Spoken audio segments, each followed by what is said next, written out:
Chapter 552, Distribution of Spoils. The OA system published a comprehensive manifest of the materials recovered from Matter A, along with the approved distribution plan. Essential items like clothing, shoes, and cigarettes would be issued to every transmigrator as welfare benefits.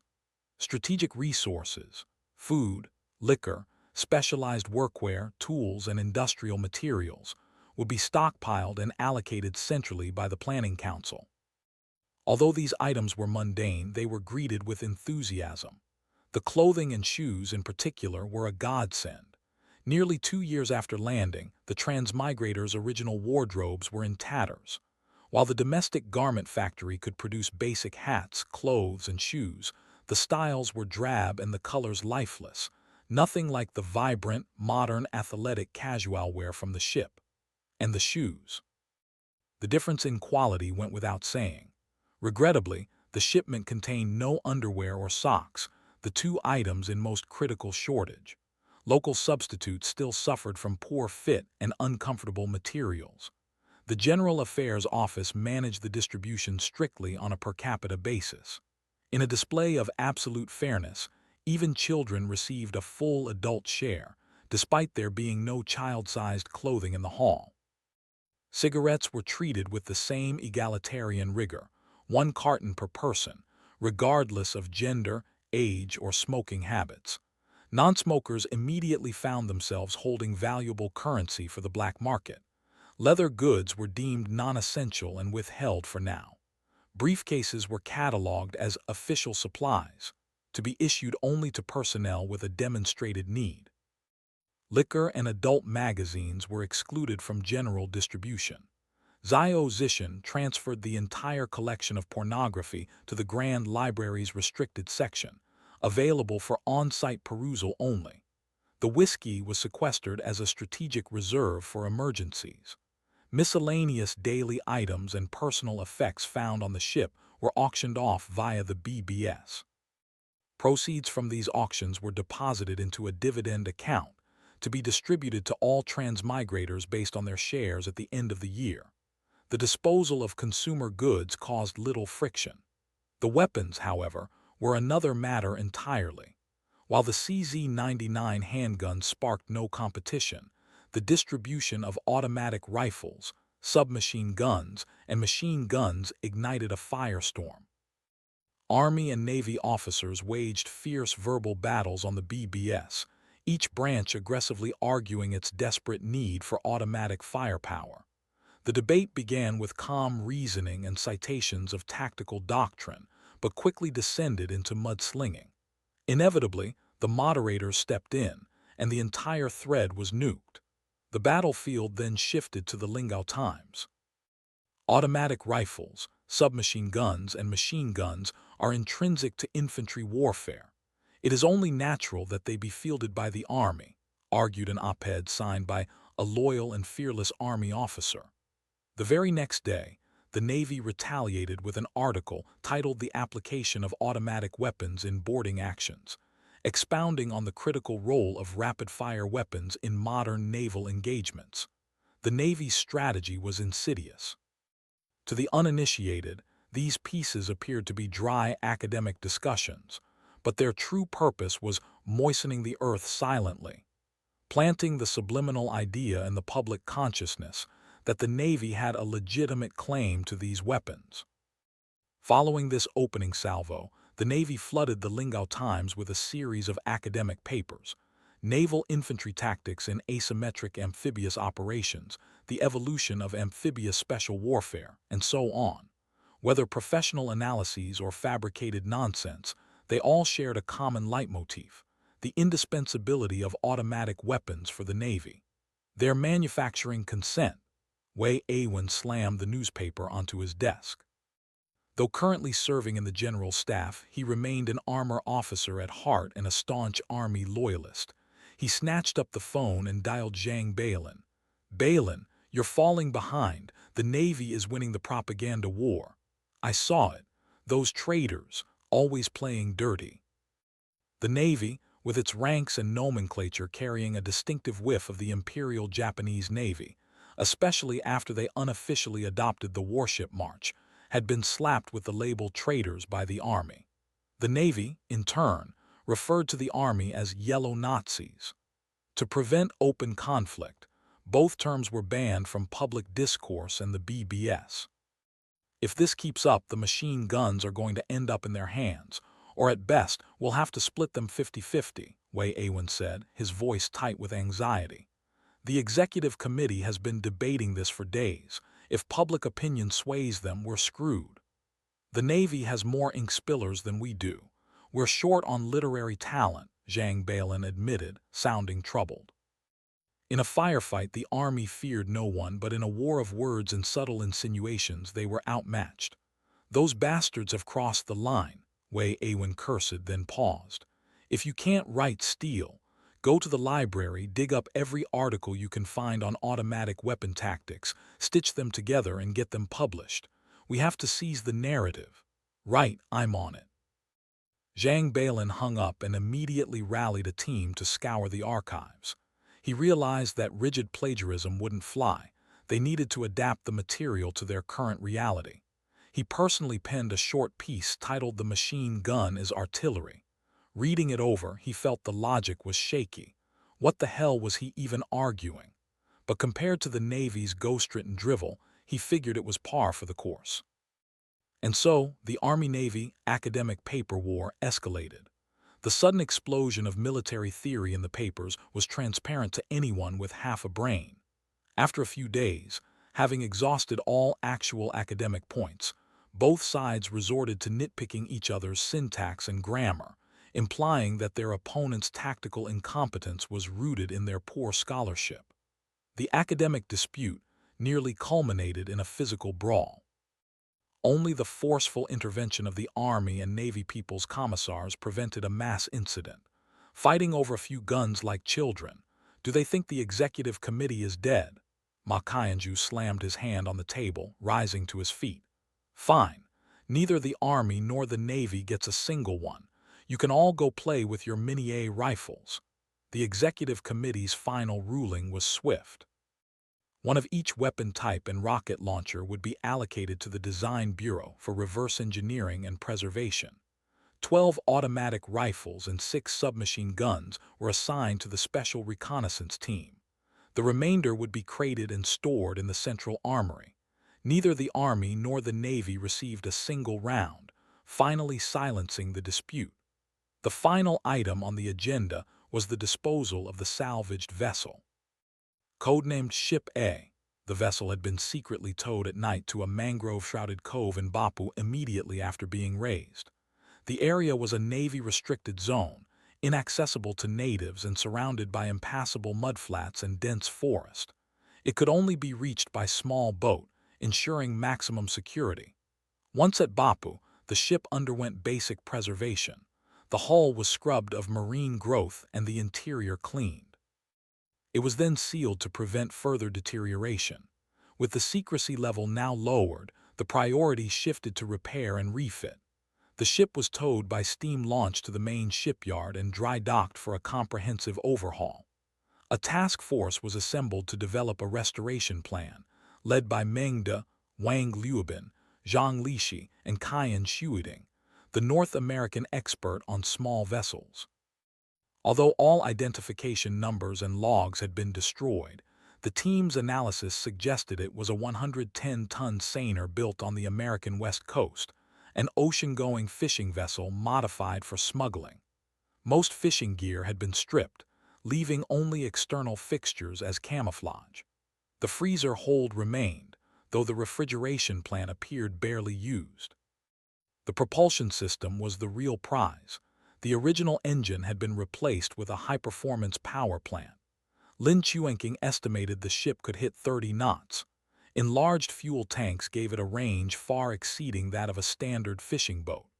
The electronic suite was equally impressive, featuring advanced radar, navigation, and radio systems unheard of on a civilian trawler. Unfortunately, saltwater immersion had ruined most of it, though Zhang Lixi was optimistic about salvaging some components. The bridge was reinforced with steel plating. Suspicious universal mounts were bolted to both sides of the bridge and the stern, clearly intended for heavy machine guns. This thing is leagues ahead of the 8154, Mengdu exclaimed, patting the hull. The speed alone puts it in a different class, and it's armored. Is the engine salvageable? Zhang Lishi asked, eyeing the machinery that had spent months underwater. Do we have the capability for a major marine engine overhaul? It's possible, Wang Liubin said, having spent hours in the engine room, but we'll have to pull it off the mounts. A full teardown is required. Absolutely not. Meng De shook his head vigorously. He had interned at a shipyard and knew the risks. Remounting a marine engine is an art form. Taking it out is easy. Putting it back and aligning the shaft is a nightmare. Ideally, we shouldn't touch the mounting. But the engine wasn't the biggest headache. Everyone agreed that while the engine was damaged, the mechanical department could likely fix it. The real problem was the propulsion gear. The propeller and rudder had been badly twisted by the reef impact. Without years of industrial experience and specialized equipment, repairing these is a long shot, Wang Liubin noted grimly. We can try hammering the rudder back into shape, but the prop blades, that's high-precision metallurgy. We have reserve modern alloys and CNC centers. We can CAD the design and machine a new one from scratch, someone suggested. That's our only option, but this prop was likely cast. A machined replacement might not have the same structural integrity. The consensus was that Ship A would need 2 to 3 years of work before it could be commissioned. However, the remaining fishing equipment could be stripped and put to immediate use, much like the gear from the 8154 trawler. As for the engine, the decision was made to pull it. Leaving it in place made it impossible to properly flush the salt and corrosion. The electronics would be stripped entirely and handed over to Zhang Lishi for research and potential repair.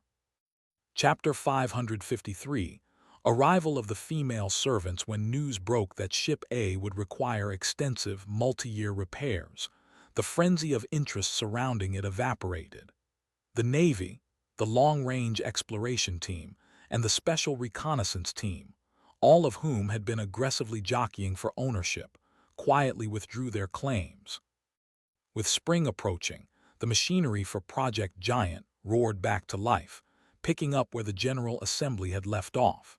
To ensure the ideological fortitude of the laborers and immigrants destined for the harsh southern frontier, the propaganda apparatus went into overdrive. The puppet theater troupe debuted a new production titled The Land of Bliss, designed to instill a pioneering spirit and a vision of a utopian homeland. The script was a localized adaptation of the Soviet novel Virgin Soil Upturned, keeping the core narrative arc but transplanting the setting to the untamed wilds of Australia. The Land of Bliss depicted a vast, fertile Australian wilderness where a group of destitute, landless farmers, guided by benevolent Australian leaders, tamed the savage land. They battled the elements, established thriving collectives, harvested endless fields of golden wheat, and raised fat cattle, living happily ever after in a worker's paradise. The play was populated by archetypes: the wise Australian leader who always pointed the way forward, the hesitant, selfish peasant, the obstinate elder focusing on the past, the fiery, idealistic youth, and the martyr who sacrificed everything for the collective. And of course, the villains: saboteurs who destroyed dams and stole public grain, and insidious class enemies who whispered discontent in the shadows.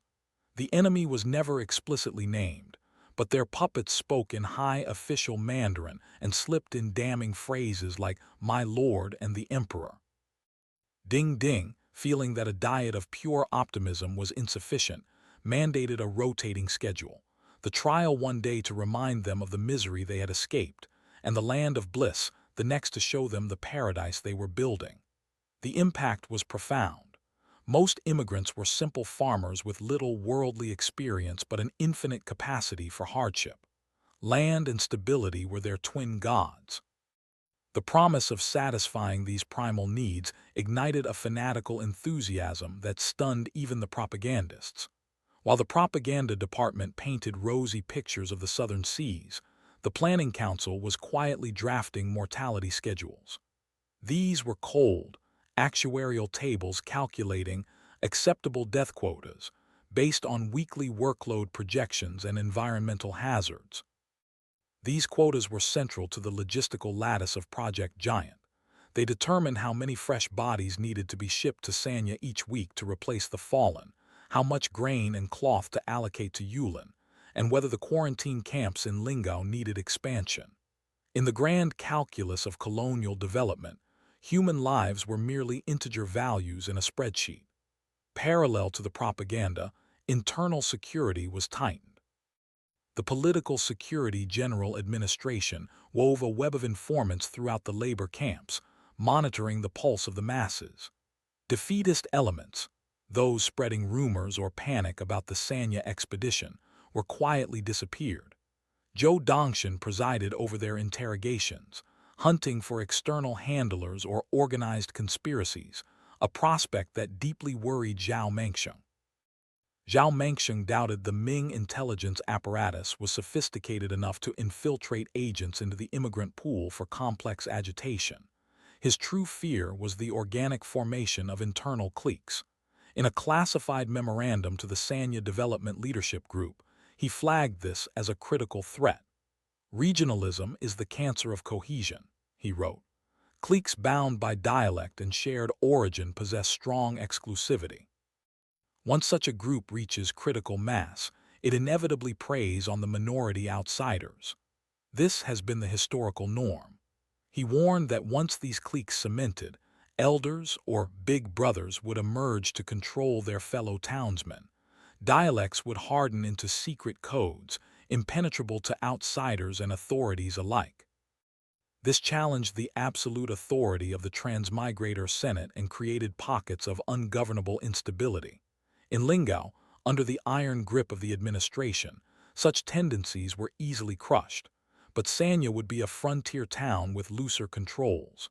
In that harsh environment, the instinct to seek one's own kind would be powerful. Zhao Mengsheng urged the 5 bosses of Sanya to be ruthless. Suppress any formation of hometown associations immediately. If necessary, use physical elimination. We cannot tolerate a state within a state. Accordingly, workers attempting to organize fellowship societies were arrested. Regardless of their actual intent, Zhao Mengsheng stamped their files with a single sentence: indefinite labor reform. But the Political Security Bureau's workload was about to spike. At the end of January 1630, a convoy from Guangzhou arrived carrying the most anticipated special cargo of the year: women. The procurement had been orchestrated by Zhang Xin through the channels of the Kiwei Escort Bureau. Sun Kecheng, the old bureau master, had initially balked at the commission. Buying women for the Australians, foreigners in his eyes, felt sickeningly close to human trafficking, a violation of the traditional taboo against separating flesh and blood. Zhang Xin had to work hard to dismantle these scruples. "Manager Sun, these women are going to Lingao, not overseas to Australia. They remain on Chinese soil, and if their families wish to accompany them, we will resettle the entire household. There is no separation involved." It took repeated assurances and a personal intervention by Zhou Shizhai to finally ease Sun Kecheng's conscience. "Manager Zhang, please understand," Sun Kecheng had said, his face pained. "You gentlemen have come from afar to settle in this backwater. It is natural you need women to care for you. But to take a daughter 10,000 li across the ocean, never to see her kin again, that is a sin we dared not commit." Zhang Xin privately found this moralizing quaint. Was selling a girl to a rich merchant in Beijing really so different? But he respected the old man's code. Men like Sun Kecheng would forfeit profit before honor. That made them difficult to work with but impossible to buy off. Sun Kecheng eventually agreed with a caveat: his armed escorts would not handle the cargo. The procurement and transport would be managed by the commercial clerks of the outer offices. Zhang Xin laid out the criteria: respectable family background, unmarried under 25 natural feet, no brothel girls or tooth seller wares, price cap of 10 taels, an additional 2 taels resettlement fee for any family members. Knowing the Australians favored northern aesthetics, Sun Keqiang instructed his agents to look for tall stature, long legs, slim waists, and large breasts. The dragnet across Guangdong, Guangxi, and Jiangxi netted over 400 candidates. This was the rough cut. A second, more rigorous screening took place in Guangzhou under the auspices of the Female Servant Countermeasures Committee. Chairman Wen Daisy took a personal interest in the quality control. He commissioned specialized anthropometric tools, rigid height gauges set to 1.6 m standard and 1.55 m reserve, soft tape measures for bust-waist-hip ratios, and a visual reference chart for body proportions. The method was brutal but effective. Native staff could simply apply the gauges, pass or fail. To the committee, the bar was ostensibly low, 1.6 meters and a B cup. Skin color was a loose requirement for fairness.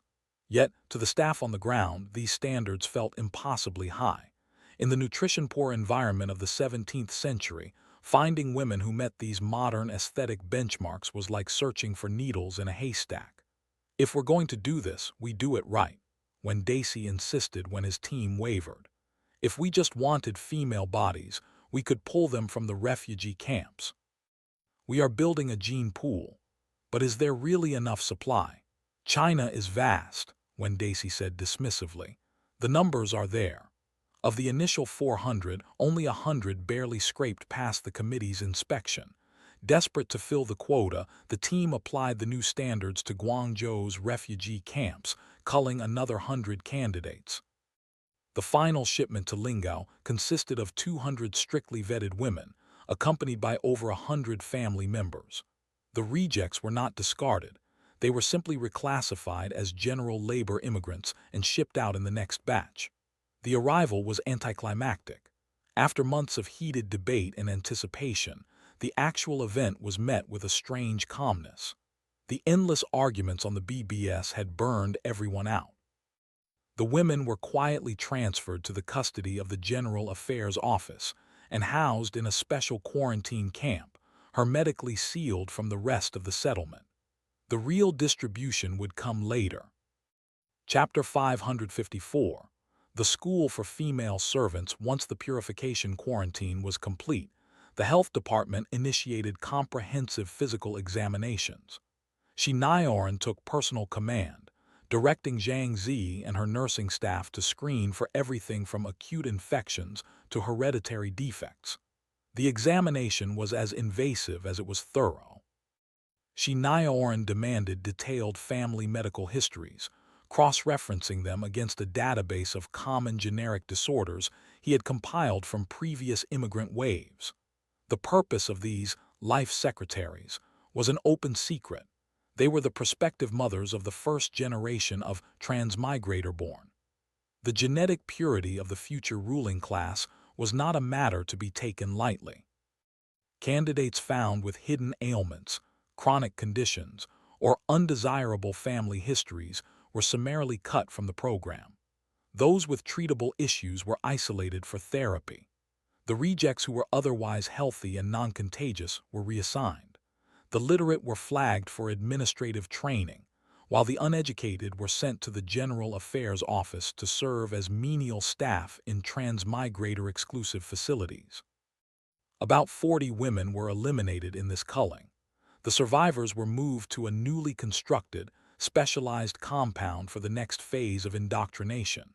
To distinguish them from common servants and grant them a veneer of prestige, the Female Servant Countermeasures Committee bestowed upon them the official title of Life Secretary. The training program was Chairman Wen Daisy's pet project.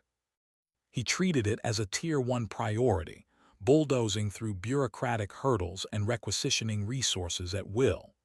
Ma Qianju grumbled privately about the waste of human and material capital, but since Wen framed it as securing the vital interests of the masses, he found it politically difficult to object.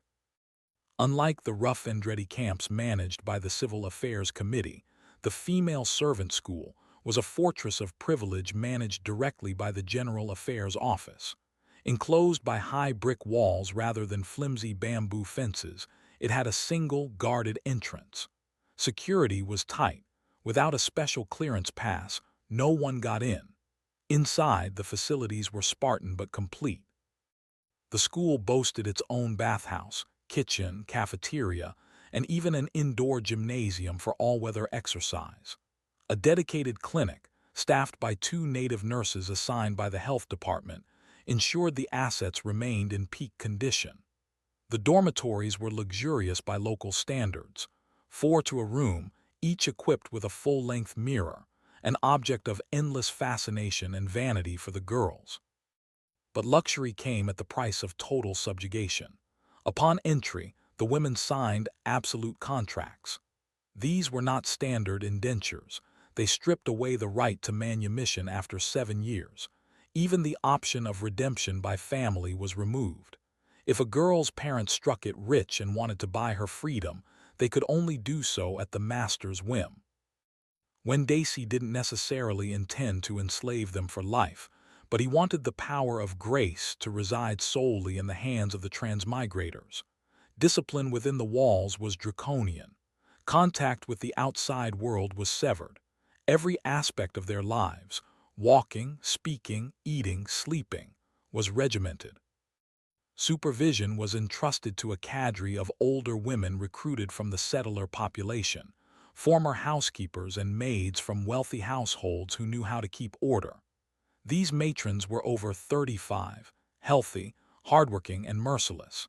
They were selected for their taciturn nature and their ability to keep secrets. They embraced their role as disciplinarians with relish. The cries and screams of punished students frequently drifted over the high compound walls.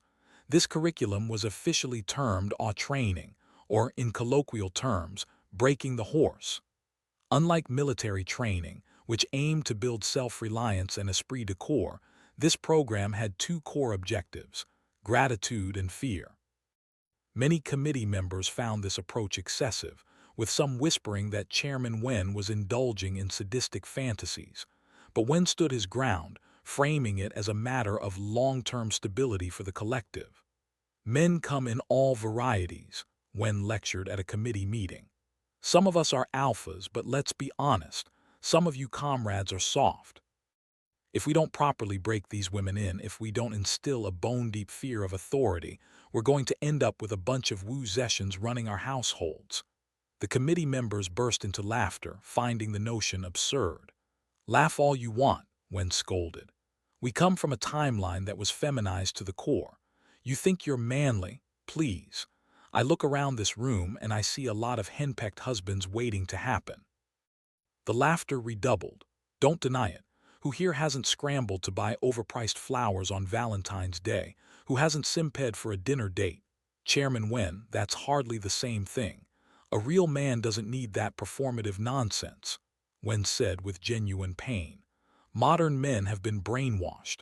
Korean dramas and feminist discourse lowered our collective IQ.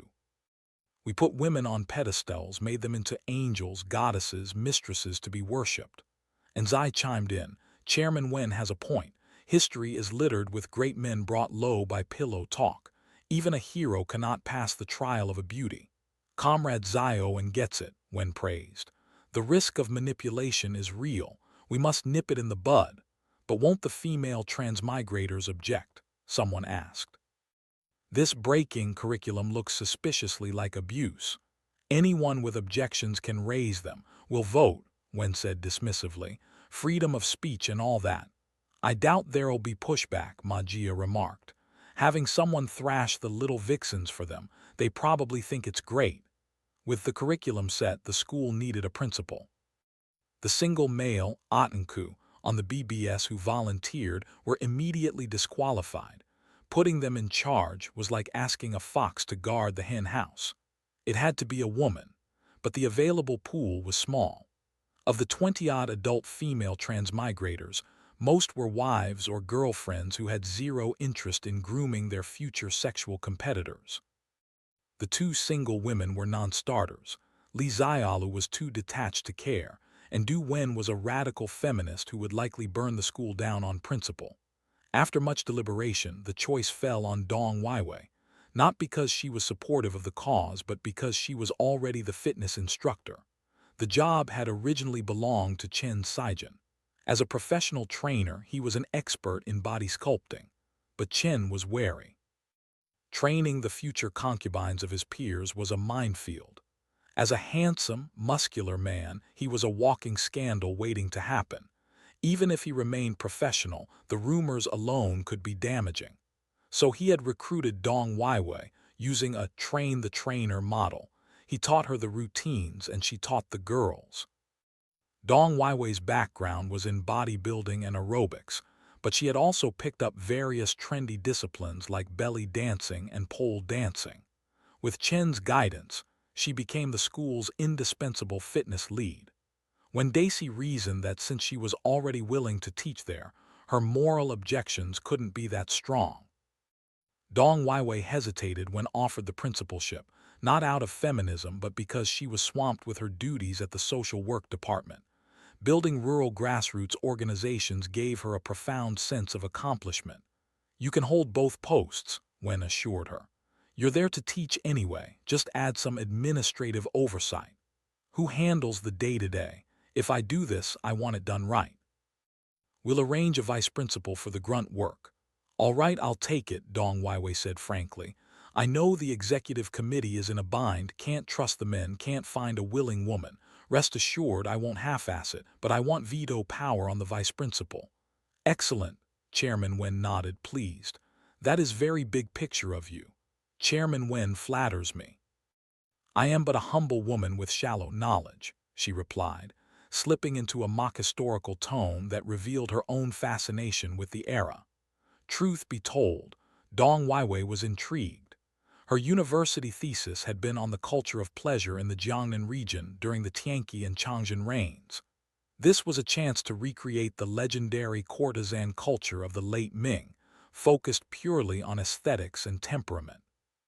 When her husband, Gao Xiaosong, returned from his naval deployment and heard the news, he laughed. "You're running a finishing school for concubines. Aren't you afraid you'll train the very little vixen who replaces you?" "HMPH. I am the primary wife, the one who wears the red dress," Dong Weiwei scoffed. "Besides, they aren't even concubines, they're maids. If one of them wants to climb into your bed, she needs my stamp of approval. And if she tries any vixen tricks, I'll skin her alive." She paused, blinking mischievously. "Hey, should we use our subsidy to buy one for ourselves?" "Absolutely not. Having you is more than enough trouble," Gao Xiaosong declaimed instantly, striking a pose of righteous monogamy. "Liar," Dong Weiwei purred, wrapping her arms around his neck. "But I'll think about it." Chapter 555. Recentering the curriculum. Upon assuming the principalship, Dong Weiwei's first order of business was to define the strategic objectives. What exactly was this school supposed to produce? Everyone knew why the transmigrators wanted life secretaries. The unspoken demand was for concubines. However, the exact skill set required was a matter of fierce debate. Some factions envisioned a Lingao version of the Yielding Breeze Pavilion, a dedicated academy for erotic arts and bedroom techniques. The Female Servant Countermeasures Committee, however, threw cold water on these fantasies. The available pool of women was simply too small and the average quality too low. The Transmigrator Collective lacked the resources to train high-end courtesans from scratch. Therefore, the official verdict was pragmatic. These were not professional entertainers or sex workers, but high-functioning domestic staff with benefits. "Sexual service is an incidental function," the memo read. "The primary utility of a life secretary is household management. Bedroom techniques are a matter of private cultivation by the individual master. The school generally provides compliant raw material." Dong Weiwei's curriculum reflected this pivot. The core pillar was Mandarin immersion. A life secretary needed to communicate deeply and effectively with her master, understanding not just the language but the nuance of modern vocabulary and concepts. Basic literacy was mandatory, aiming for a level C diploma. Recognition of 500 common characters, basic arithmetic, addition, subtraction, multiplication, division, and simple bookkeeping. They were being trained to run a modern household, not just decorate it. Cooking was another essential module. While few transmigrators had private kitchens yet, The foundation had to be laid. Cooking was traditionally women's work, but a girl from a starving peasant family who had never seen a wok, let alone a gas stove, would be useless in a modern kitchen. The flavor gap between the Ming Dynasty and the 21st century was a chasm that needed bridging. Then came the domestic sciences, laundry, sanitation, and deep cleaning. Many of these women came from homes with dirt floors where sweeping was a theoretical concept. They had no schema for floor wax, glass cleaner, or the sanitary maintenance of a porcelain toilet. Dong Weiwei pulled training manuals and instructional videos on hotel management and domestic service from the Grand Library. The committee even built a simulation suite within the school, a mock apartment with modern and traditional decor, a fully plumbed bathroom, and a kitchen, where trainees could practice the art of Western-style housekeeping. Etiquette and posture were drilled relentlessly. Most trainees were rough peasant girls. Malnutrition and hard labor had left them with poor skin, dull hair, and clumsy movements. Even the few who were naturally pretty carried themselves with the slouch of the downtrodden. Dong Weiwei personally led the physical conditioning. Every day included yoga, posture correction, and an hour of belly dancing. When Daisy heard about the belly dancing, he immediately authorized the renovation of a classroom into a mirrored dance studio with bar rails. Each morning, lines of women walked in circles to the ticking of a metronome, balancing half-bricks on their heads before moving on to splits and backbends. "It's a tragedy we can't manufacture spandex yet," Xiao Beiling sighed, watching the class through the window. If they were wearing bodysuits doing those splits, the executive committee really is wise. Xiao Beiling, who had been conscripted to manufacture the massive floor-to-ceiling mirrors, had spent 2 days cursing the arbitrary directives of the leadership. Now, seeing the results, his grievances vanished, replaced by unabashed voyeurism. "Forget bodysuits, just have 'em practice in bra and panties," Chen Saijin laughed. He was there to audit the nutritional program he had designed. "Why stop there, just strip them naked?" Xiao Beiling licked his lips. "Get that big foreign mare Selena to instruct them. Now that would be a show." He shook his head ruefully. "These uniforms are a buzzkill." Indeed, the uniforms were designed for modesty, not fantasy. The original BBS threads had been filled with fevered suggestions. High-slit kippaos, French-made outfits with lacy aprons, anything that screamed specific fetish. But the committee ruled that while such clothes were fine for the bedroom, they were impractical for housework and inappropriate for public display. The transmigrators wanted concubines, but they weren't eager to have their women flashing skin to the neighbors. The compromise was a standard mass-produced blue cotton pullover and a long skirt, essentially the same uniform worn by students at the Fragrant Meadows School, distinguished only by a cloth chest tag reading health care. The only hidden upgrade was the underwear. Each trainee was issued a bra. Produced by the Light Industry Department, these were simple, wire-free designs meant for basic support rather than entrapment. It was the first time bras had been mass-issued to native women. Chen Saijin ignored Xiao Beiling's leering and focused on the clinic's weekly data. Most of the women suffered from chronic malnutrition or specific micronutrient deficiencies. His meal plans were slowly correcting this, but it was a long game. As they sat on the clinic porch, soaking up the sun, Liu San arrived with his apprentice, Fu Wubin. The young man was pushing a heavy-laden purple lightning bicycle, its cargo baskets overflowing with sealed pottery jars. "What's the haul?" Chen Saijin asked. "Tonic medicine," Liu San said with a mysterious smile. "The good stuff." The jars contained herbal pastes. While the school focused on macronutrients, the Female Servant Countermeasures Committee had commissioned the Health Ministry to use traditional Chinese medicine to accelerate the beautification process. Liu San had adapted several secret formulas for nourishing yin and improving complexion from an old army doctor in Lizhu, including the famous 3-white decoction. He viewed the assignment as a perk. Proximity to the water meant getting first glimpse of the moon. "Conditioning," Liu San called it, though his tone suggested he was grooming prize racehorses. The formulas were standard Runchitang fare, but upgraded. Money was no object. Zhao Zishan had opened the General Affairs Office's war chest for this project. The pharmacists at Runchitang, knowing these tonics were for the leader's future bedmates, had sourced the finest ingredients and prepared them with religious care. The results were undeniable. Between the protein-rich diet, the yoga, and the herbal supplements, the women were transforming. Their skin was clearing, their hair gaining luster, their bodies filling out in all the right places. They were being physically engineered to satisfy the transmigrators' desires and to bear healthy heirs. "Spot any you like?" Chen Saijin asked, gesturing to the courtyard where the women were jump roping. "Doesn't matter if I do," Liu San's face fell. The subject was a sore spot. The tigress at home kept a tight perimeter. Aside from a few stolen moments on business trips to Lizhu, he had been forced into monogamy. "Ah, right. You brought San to the beach," Chen Saijin nodded sympathetically. "She's vigilant," Liu San sighed. "The burden of attachment," Chen chuckled. "This is the joy of bachelorhood. The bitterness ends and the sweetness begins." Liu San watched the jumping figures with a mix of longing and resignation. The bachelors had a bright, harem-filled future ahead of them. He could theoretically afford a whole squad of life secretaries, but in practice, he was destined to watch from the sidelines. Back in the old world, having a girlfriend was a status symbol, he thought gloomily. Now it's a shackle.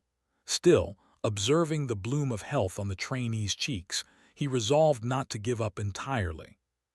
Even if she was just a maid on paper, surely he could smuggle one into the house under the guise of domestic necessity. It was a waste to let such an opportunity pass. Chapter 556, Family Conflicts. "I wonder what the asking price for that one is?" Chen Saijin asked, gesturing with his chin toward a girl jumping rope in the exercise yard. She looked to be about 17 or 18. Although her hair was just growing out from a buzz cut, her delicate features and tall, slender figure were undeniable. Her generous chest swayed rhythmically with every jump. "Asking price," Liu San grunted, feigning disinterest. He knew he was priced out of the market not by money but by matrimony. "You don't know?" Chen Saijin looked surprised. "I thought this was common knowledge. The committee has graded the merchandise, S, A, B, C, D, E. Since we're using a cash-based allocation system, they had to slap price tags on them. I assume C grade is the baseline." "Right. C grade costs exactly the amount of the female servant subsidy issued to every transmigrator. If you want better quality, you pay out of pocket. If you're cheap or broke, you can buy a D or E grade and pocket the difference." "Flow vouchers are useless anyway," Liu San muttered. "Might as well blow it on a top-tier model." "You only know half of it," Chen Saijin laughed. "You think it's just about money. Anything above C grade is allocated by lottery based on a priority queue. If you draw a bad number, you're at the back of the line. And the S tier, that's going to be a competitive auction. Damn capitalists," Liu San cursed, "always finding ways to drain our wallets." Inwardly, however, he tasted sour grapes. "I couldn't spend a cent even if I wanted to. If they rated everyone S grade, that would be a sight." Chen Saijin knew the girl's name was Zhao Min. The school also housed a Huang Rong, a Li Qi, and a Mu Jianping. By his assessment, Zhao Min was at least an A grade. The problem wasn't the price, it was the competition. If the collective wasn't watching so closely, he might have tried to use his position as instructor to secure a backdoor listing. Liu San rode home in a gloom, rehearsing his pitch. He had spent days preparing a dossier of arguments to present to his wife, Weiyunhua. Unfortunately, Weiyunhua's defense was impenetrable. His application for a domestic assistant was summarily rejected. "I don't mind if the single guys want one," Weiyunhua said, her tone dangerously calm. "Men have needs. If they can't solve it themselves, fine, but you, when have I ever left you unsatisfied?" "You're absolutely right, dear," Liu San nodded frantically. "It's not about that, it's the housework. I hate seeing you so tired." "You have hands, don't you?" Weiyunhua laughed. "And doesn't Fu Wuben help out? In the old days, apprentices emptied the master's chamber pots. Are we too good for that now?" "That's the evil old society talking. Please, The new society you lot are building looks a hell of a lot worse than the old one, she scoffed. Not you lot, we, Liu San corrected weakly. Honey, look at the big picture. We're going to have kids, maybe lots of them. How can we manage a household and full-time jobs without reliable help? Reliable help or just someone close to your body? Absolutely not, Liu San protested. His strategy was the wedge. Get a servant in the door for cleaning, then gradually soften the boundaries. But Yuanhua wasn't giving an inch. Still, the primal instinct died hard. He harbored a flicker of hope that the social environment would eventually wear her down. Everyone else had maids. Surely she wouldn't want to be the only one scrubbing her own floors forever. I heard you've been very busy with work lately, Yuanhua asked suddenly, her eyes narrowing. Liu San's radar pinged wild warnings. Yes, very busy, terrible workload. Since you're so busy, she said sweetly, you should probably just sleep at the office. 5 minutes later, Liu San stood on the streets of Barren City, a bedroll strapped to his back. Kick out again, old Liu, an acquaintance called out. Off to contribute to the collective on Madam's orders. Busy, meetings at the health department. Liu San shouted back, fleeing the scene. The health department was a terrible place to sleep. The offices were inside the general hospital, permeating the air with disinfectant and the smell of sickness. The basement morgue full of fresh specimens didn't help the ambience. The pharmaceutical factory was no better, strong chemical odors and workers who would corner him with endless questions about TCM formulations. He decided to crash at Recentering. Yang Shixiang was his sworn elder brother, a man who treated him with the reverence due a savior of the family business. There would be good food, good wine, and the comfort of a traditional patriarchal household. Recentering was in the county seat. The executive committee had recently upgraded Lingao County town from a caution zone to a blue zone. With the puppet magistrate fully under control, the town was essentially transmigrator territory. Liu San registered his destination at the Barren City Gate, a security measure implemented by Zhao Mengsheng to track personnel movements, and collected his apprentice, Fu Wuben. He bought a bag of fruit candies at the East Gate Market for his nephew, then retrieved his assigned vehicle. It wasn't a jeep or even a red flag carriage.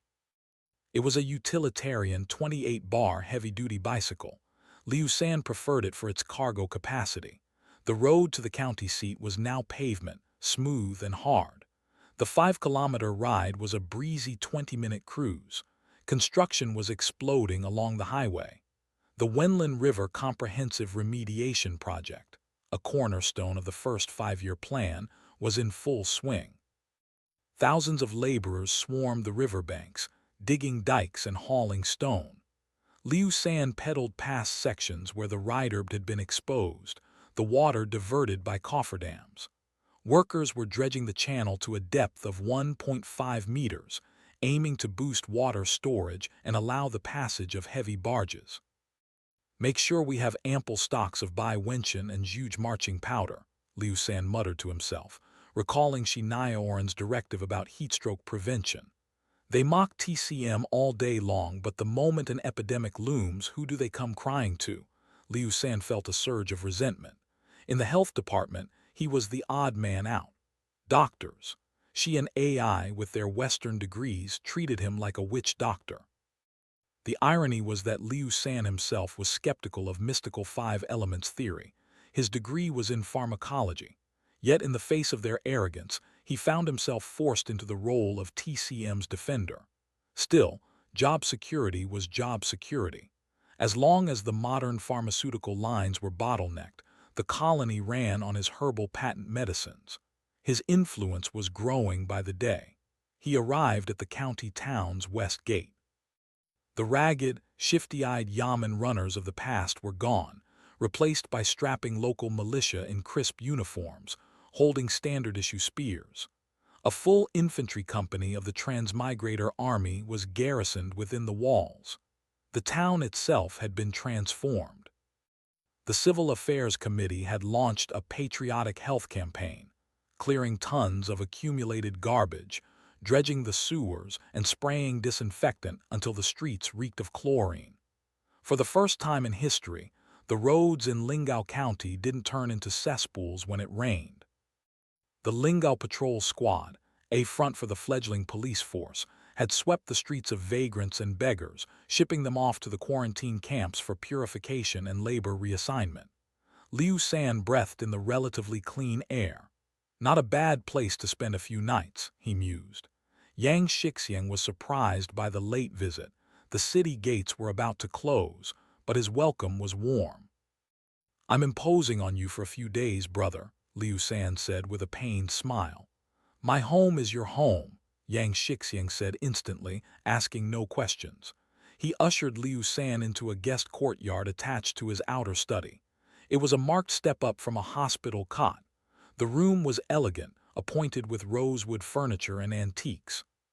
Two young shop boys were immediately assigned to attend to him, preparing a hot bath and laying out fresh clothes. After bathing, Liu San exchanged the requisite courtesies with the Yang family matriarchs.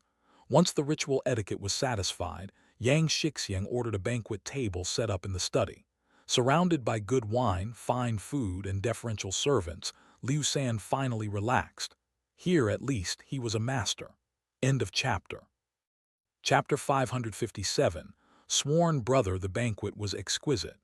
The Yang family, hailing from the prosperous heartlands of Guangdong, possessed a refinement in their enjoyment of life that far outstripped the local gentry and landlords of Lingao.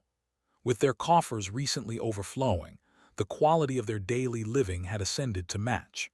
The table held few dishes, yet each was a masterpiece of meticulous preparation. The wine, a premium Lanling vintage commonly savored by the wealthy of the Ming Dynasty, had been specially procured from the mainland. Yang Shixiang ordered his apprentices to warm the wine, then dismissed them. He and Liu San were left alone in the study. He had important matters to discuss. Since swearing brotherhood and forming a partnership with Liu San, Yang Shixiang's business had expanded voraciously, practically raking in bushels of gold by the day. Precisely because of this success, he paid increasingly close attention to every ripple within the Transmigrator collective. The Australians were not merely his investors, major clients, and technical advisors. They were, in essence, his patrons. To a significant extent, the rise or fall of the Australians dictated the fate of Runchatang. Liu San often visited Runchatang to discuss the manufacture and sale of traditional patent medicines, but rarely did he have the leisure to sit for casual conversation and gossip. Yang Shixiang was burning to learn the truth behind the so-called female servant revolution. This affair wasn't nearly as airtight a secret as the Transmigrators imagined. In fact, rumors had begun swirling within days, whispering that the Australians had fallen into internal turmoil over women. Some stated with certainty that the trouble arose because the leaders within the barbed wire commanded dozens of wives each, leaving the lower ranks with none. Others claimed the Australians didn't lack women in general, but had fought over a peerless beauty, their competition for her affections escalating into open conflict. Yang Shixiang found this news perplexing. He hadn't expected the Australians to be short of women. Ships arrived from Bapu Harbor every 10 days or so, disgorging 1 or 2 boatloads of refugees, among them many women. The Australians numbered at most 1,000. Surely 1 woman apiece was easily manageable. His sworn brother Liu San had a wife. Yang Shixiang had even sent a gift specifically to Yuanhua, and had been rather awed by the robust presence of that Australian woman. He harbored a vague suspicion that his sworn brother was somewhat henpecked. After 3 rounds of wine, Yang Shixiang finally broached the subject obliquely. Liu San started, so this matter had even reached the county town. Good news never leaves the gate, but bad news travels 1,000 li. He nodded slightly. Indeed, it's true. What was the outcome? Yang Shixiang asked quickly. Everyone is satisfied. Liu San's expression bore no trace of satisfaction, leaving Yang Shixiang puzzled. From your manner, brother, you don't seem satisfied at all. After a few more cups, Liu San couldn't help but vent his grievances about his girlfriend. They were complaints any man could relate to. So you're not permitted to take a concubine. Yang Shixiang looked at his somewhat dejected sworn brother and thought this hardly constituted a crisis. What's difficult about that? Since you can't bring one home, just set up another household outside. Liu San was startled. He hadn't expected Yang Shixiang to suggest this. After a moment's hesitation, he shook his head. That won't work. For now, we're not allowed to establish residences outside Baron City. Besides, if his wife found out about such audacious behavior, wouldn't she immediately storm over and cause a scene for the whole city to witness? The thought made him realize it was completely unfeasible. Of course, there was no women's federation here to back Yuanhua. The women among the transmigrators were few, and they couldn't exactly be described as a united front. If it really came to a fight, apart from Du Wen, probably no one would come to Yuanhua's aid. Liu San realized that, strictly speaking, he could do whatever he wanted when it came to gender relations. But if he did, years of affection would be destroyed. Liu San couldn't bear that cost. Forget it. Let your younger brother work on this slowly, he said listlessly. Yang Shixiang had already formulated a plan. If Liu San truly desired a concubine, his wife's family had relatives in Jiangsu who had recently crossed the sea to join him. There were several girls of marriageable age in that branch. Arranging for one to become Liu San's concubine would be effortless. Since Liu San wasn't willing, Yang Shixiang didn't press. What he truly urgently needed to know was this: had the Australians been fatally compromised by this disturbance? Rumors ran wild outside.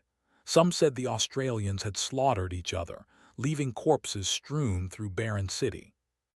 Others claimed the leaders had set a Hongmen banquet trap, luring in the troublemakers before dropping a cup as a signal, whereupon arquebuses opened fire, mowing down hundreds instantly. Still others whispered that the main leaders had all been assassinated, and a new faction had seized power. One rumor veered uncomfortably close to the truth. The Eastgate Grand Official, who managed the Eastgate Market, had rebelled, leading his men in an attempt to storm Baron City. A firefight had erupted at the gates. Outnumbered, the Grand Official and his men were wiped out. Some storytellers even vividly described how gunfire had echoed through Baron City all night long.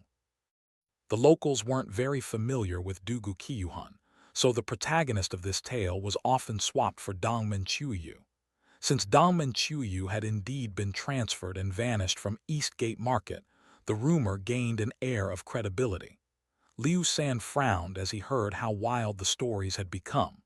What is the Political Security General Administration doing? Didn't such rumors seriously damage the Transmigrator Collective's great, glorious, and correct image? He had to expend considerable effort to explain to Yang Shixiang that these were merely rumors. As for demonstrations and protests, such things were trivial. Not only had the Transmigrator Collective's strength remained intact, but after weathering this storm, it would emerge even stronger. To make his point, he had to outline the electoral system and the basics of their political structure, lest his sworn brother fail to grasp the nuance. Only after a lengthy explanation did Yang Shixiang feel at ease. He had no interest in political systems, but he understood the core message. This was merely civil struggle, devoid of the actual bloodletting that would damage their foundation. He relaxed and laughed. Then I was overly worried. As long as the core strength is unharmed, that is good. Liu San then pivoted to his plan for developing new medicines. His next targets were 10 drops water and Huixiang Zhenqi water, 2 essential summer remedies, as well as an attempt to manufacture fengyaojing. All were urgently needed for the Yulin development project. Yang Shixiang had absolute faith in every proposal Liu San made. The patent medicine business was booming so remarkably that he was seriously considering relocating the pharmaceutical workshop from the city to the private enterprise park outside Baron City. Runchitang's current workshop was already bursting at the seams. That would be excellent, Liu San thought. This had been part of the plan all along. Keeping the factory at Runchitang initially was merely for convenience. Since Yang Shixiang was proposing the move himself, it was perfect. Now that I have capital, your elder brother wants to build a grand workshop like those in your Australia, to really do something magnificent. Yang Shixiang was deeply impressed by the Australian's industrial scale. Fueled by wine and recent success, his excitement grew. His cousin, Yang Shi, had completely changed his attitude, sending frequent gifts and letters, and adopting a much more respectful tone. He was even courteous to the old manager Liu Benchen, whom Yang Shixiang had sent to Fashion. Moreover, Yang Shi had indicated that cash payments were no longer strictly required and credit limits could be raised. After years of suffering his relatives' disdain, Yang Shixiang could finally hold his head high. The conviction that cooperating with the Australians meant great enterprise was now deeply etched in his mind. Hearing that their core strength was intact and their presence in Lingao secure, he was ready to pursue even greater achievements with his sworn brother. Your foolish elder brother wants to install those, machines in the factory, Yang Shixiang said. Last time I visited the mill and saw your water wheel, it was so fast, so fine. Everyone says you Australians are the most ingenious. Surely you have machines for making medicine. There are indeed machines. Liu San nodded. He had long wanted to open a pharmaceutical factory utilizing mechanical processing rather than manual labor. Runchitang currently employed over 20 medicine workers, plus a dozen casual laborers and apprentices.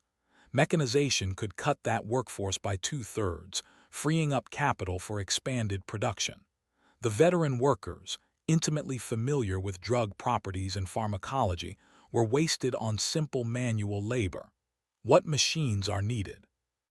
Yang Shixiang was fascinated by the concept of mechanized production, though he had no concept of the specific machinery required for processing medicinal herbs. There are many types. Liu San realized he would need to submit an application.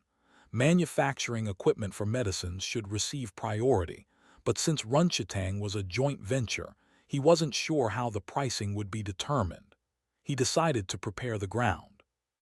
The price probably won't be cheap. Expensive doesn't matter as long as it works well. Silver sitting in a vault won't breed baby silver. With money in hand, Yang Shixiang's speech took on a delightfully profound, if slightly dandyish tone. Since elder brother has this intention, I'll attend to it the moment I return. Liu San was genuinely excited. This was a classic example, a model of native capitalist cooperation with the Transmigrator Collective. The executive committee would surely grant favorable policies for the sake of future propaganda, perhaps even designating it a model enterprise. Becoming a positive model would smooth many paths. In truth, whether Runchitang became a model mattered little to Liu San personally. His shareholder status was nominal. The true shareholder was the collective. Yet, he sincerely hoped Runchitang would grow into a pharmaceutical giant in this new world. His sworn brotherhood with Yang Shixiang had begun as a mere vehicle for cooperation. However, over 6 months of discussing pharmacology, exchanging knowledge, and managing the business side by side, a deep friendship had taken root. Moreover, Yang's family treated him with a warmth and concern that felt like true kinship. It warmed Liu San's heart. Naturally, he would look after his sworn brother's interests. Then I'll trouble my worthy younger brother with this, Yang Shixiang said excitedly. I'll instruct manager Liu right away to recruit more workers from Fashion. Liu Benchen was